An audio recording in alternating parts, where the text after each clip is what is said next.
matapos lumabas ang ulat ng Travel Plus Leisure na may mga MGA pasaherong nadadamay sa isang luggage scam na maaaring humantong sa pagkakaaresto sa ibang bansa.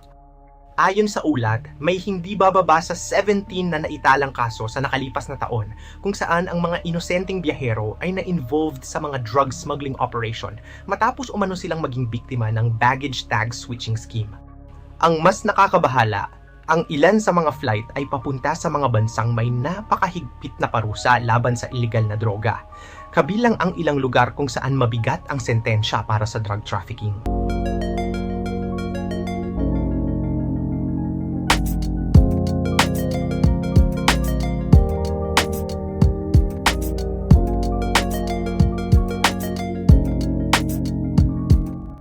Ganito daw nangyayari ang modus.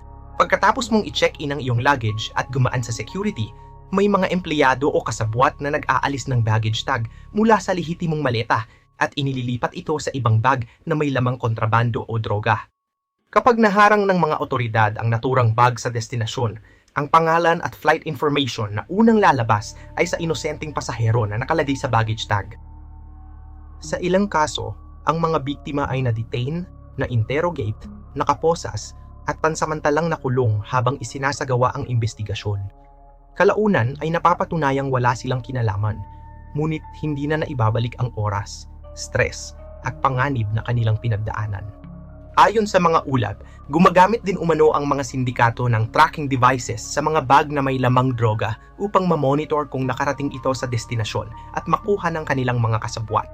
Kung hindi mahuli ang operasyon, maaring hindi man lang malaman ng pasahero na ginamit ang kanyang pagkakakilanlan bilang panangga sa smuggling scheme. Ngunit, kapag nadiskubre ng mga otoridad ang kontrabando, ang pangalan sa baggage tag ang unang sisiyasatin.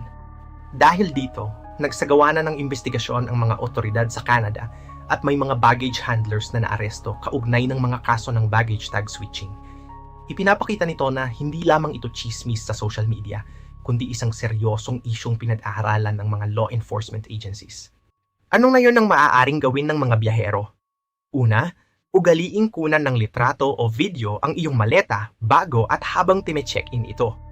Mas mabuti kung makukunan din ng baggage tag na nakakabit sa bag at maging ang timbang nito sa check-in counter.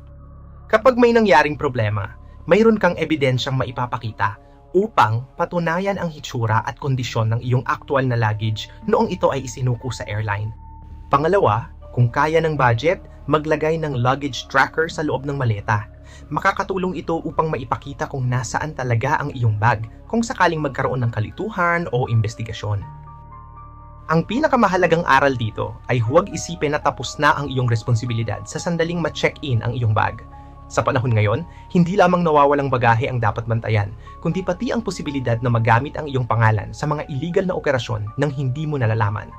Ang ilang segundong pagkuha ng larawan, pag-save ng baggage information, at paggamit ng tracker ay maaaring maging mahalagang proteksyon laban sa isang problemang maaaring magdulot ng matinding abala o legal na komplikasyon sa ibang bansa. Para sa mga OFW, turista, at overseas travelers, ang pagiging mapagmatyag ay kasing halaga na rin ng pagkakaroon ng valid passport at visa.